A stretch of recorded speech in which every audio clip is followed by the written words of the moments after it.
Di mga ka-faith friend. We always wonder how a child will turn out later in their life. The people said of John the Baptist, "What will this child be?"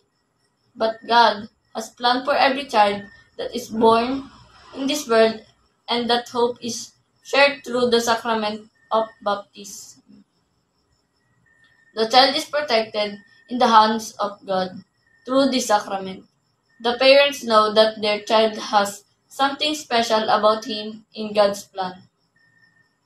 We must always believe that our child can be as generous, compassionate, caring, and committed as John the Baptist.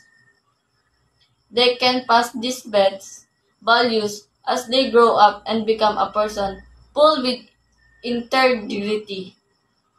For more updates, subscribe to our YouTube channel, Facebook PH, or visit our website www.faithbook.ph. God bless mga ka-faith friend.